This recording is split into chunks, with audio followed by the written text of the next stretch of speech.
Reka nongere ngo ikaze mu makuru n'ibiganiro byacu bya buri munsi. Ni wa mwanya tuba tugiye kugaruka ku makuru agezweho n'amakuru abari kugenda avugwa hirya no hino mu bitangazamakuru bitandukanye. Inkuru aka kanya tugezeho ni inkuru y'akababaro, ni inkuru ivuga yuko umushumba wa Kiliziya Gatolika ku isi Papa Francis yarangije kwitaba Imana.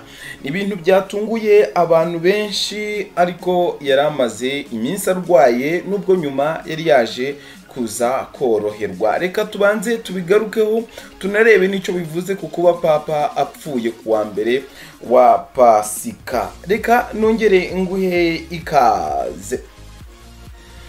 Ni inkuru igira iti Papa Francis yapfuye ku myaka 88.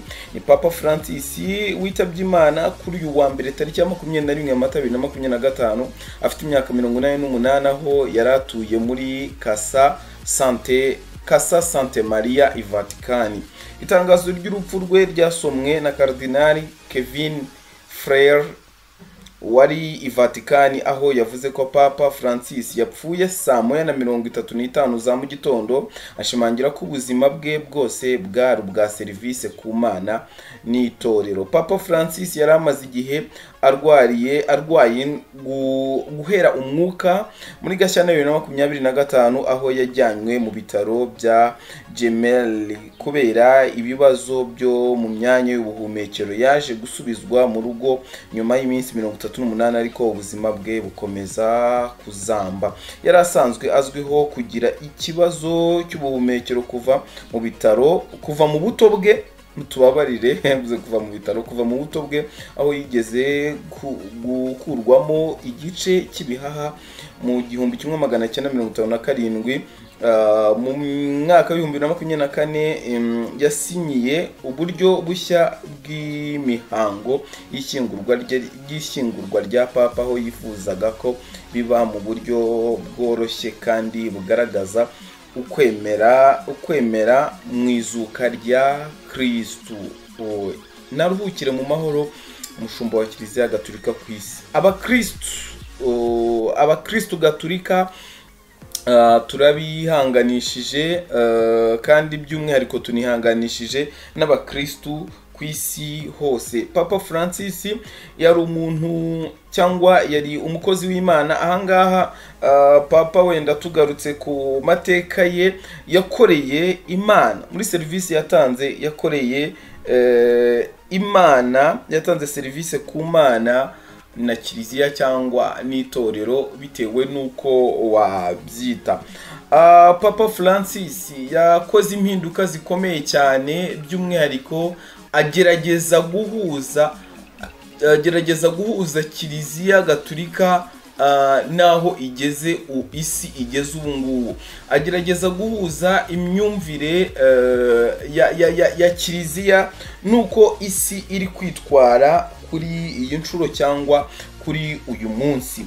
Papa Francis yavuzweho kenshi cyane, bamwe bavuga yuko ashobora kuba ari gushaka kwemera abaryamana bahuje ibitsina, cyangwa benshi bahamyaga yuko ngo ashaka kwemera ko abapadiri bashaka abagore kubera ibyaha byo gufata ku ngufu byakomeje kuregwa abapadiri inshuro nyinshi.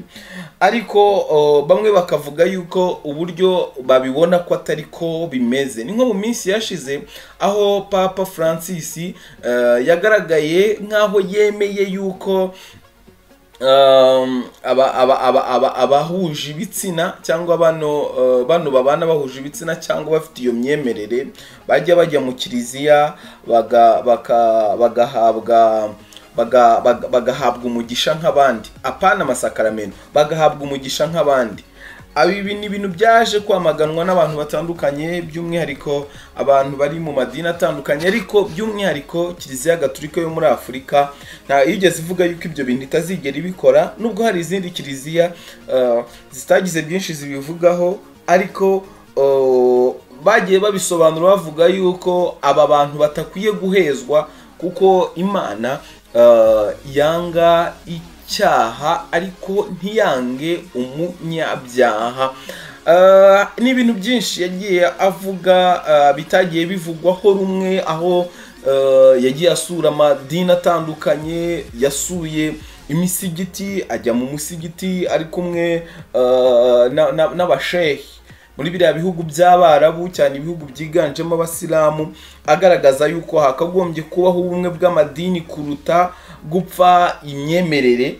Akagaragaza yuko abantu bose basenga Imana kandi ko bose Imana ibumva, bitandukanye no kumva yuko idini ryawe ari ryo kampara, ahubwo kumva yuko icya mbere ari uko usenga Imana. Ni ibintu byagiye bigarukwaho n'abantu benshi, bamwe bakamutera amabuye, abandi bakamuvumira ku gahera, ariko byanze bikunze ibyo yakoze byatanze umusaruro mwiza, kuko twese icyo tugendereyeho si ukugira ngo tuzane amacakubiri mu bantu, ahubwo ikigendereweho ni ukugira ngo abantu bamenye inkuru nziza, bamenye Imana, babane neza, kuko Imana yadushyize kuri iyi si kugira ngo tubane neza. Niba n'umuntu atizera ibyo wizera, cyangwa niba umuntu mudahuje idini, si ngombwa kumuhutaza ngo umwereke ngo ko ibyo wigisha ari byo by'ukuri, ahubwo mworohere, umwereke urukundo, azazanwa n'urukundo, noneho afata akanya muganire, ube wanamwumvisa ibyo ngibyo wemera. Kandi si ngombwa yuko umuntu agomba kwemera ibyo wemera, kuko mu ijuru ntabwo umuntu azajyanwayo n'idini, ahubwo mu ijuru umuntu azajyanwayo n'ibikorwa byiza. Nicyo ahanini mu mboni yanjye nabonaga Papa Francis yaharaniraga kugeraho, nicyo nabonaga mu mboni yanjye Papa Francis iteka yifurizaga abantu gukora kugira ngo bisi ibe nziza kuruta uko umuntu aba yarayisanze.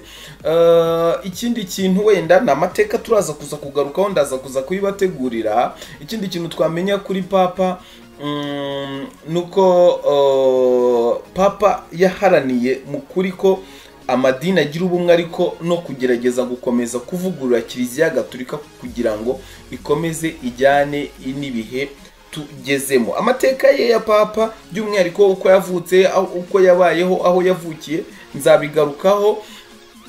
Ndaza kuza kubategura cyangwa ngiye kubegeranyiriza ubuzima bwa Papa bwose uko bumeze. Ariko ikindi gitangaza gikomeye n'uburyo Papa yagiye kwa muganga yarwaye, yarembye, abantu banatangiye kumubika, noneho aza kuza kugira gute, aza kuza gukira, aroroherwa. Ndetse ejo bundi yanagarutse mu ruhame, yabanje no kugaragara ariko atambaye ariya makanzu y'abapadiri cyangwa y'abihaye Imana, ari kuzenguruka hari Vatican kuri Petero, ariya ku kibuga cya Petero, cya Mutagatifu Petero. Noneho aza kuza ejo bundi nabwo ku munsi w'ejo, ku munsi ubanziriza Pasika, I think ndakeka nabwo yagaragaye mu ruhame ari gutanga umugisha, ari no kwisegura. Ni ku munsi ahubwo w'iremwa ry'Ukaristiya, kuwa kane mutagatifu. Abakristu Gatolika muri iyi minsi ya Pasika bagira iminsi itatu y'ingenzi ikomeye. Hari uwa kane mutagatifu, hari uwa gatanu mutagatifu, hari na Pasika nyirizina, kuko kuwa gatandatu Yezu aba yapfuye. Ni kuvuga ngo kuwa kane mutagatifu yiseguye, yasuye imfungwa, yasuye gereza, kimwe mu gikorwa yakoze cyacaga amarenga, ariko ameze nk'usezera. Yasuye imfungwa zo muri gereza, azisezera, aziha umugisha, azisegura, azibwira yuko atabashije kuhagera ngo aboze ibirenge nk'ukuntu yabigenzaga mbere yuko uburwayi bwe bumwibasira. Abiseguraho ababwira ati mumbabarire, ntabwo nabashije kuboneka kugira ngo mboze ibirenge nk'uko nabikoraga. Asura abantu batandukanye, asura abapadiri, asura abantu batandukanye bari hari Vatican, yari ameze nk'uri kubasezera. None igitangaza gikomeye, Imana iraretse Pasika icamo, aba ari bwo imutwara, aba ari bwo imujyana. Reka tuvuge tuti Papa Francis naruhukire mu mahoro, kandi Imana imutuze aheza Imana yakoreye imutuze aheza. Ntabwo natinya kuvuga yuko yazukanye na Yezu, ntabwo natinya kuvuga yuko ajyanye na Yezu mu ijuru. Uwo yakoreye agiye kumwicara iruhande. Reka nongere nihanganishe isi muri rusange, nihanganisha abakristo gatolika bari hirya no hino, by'umwihariko ababasha kumva ururimi rw'ikinyarwanda.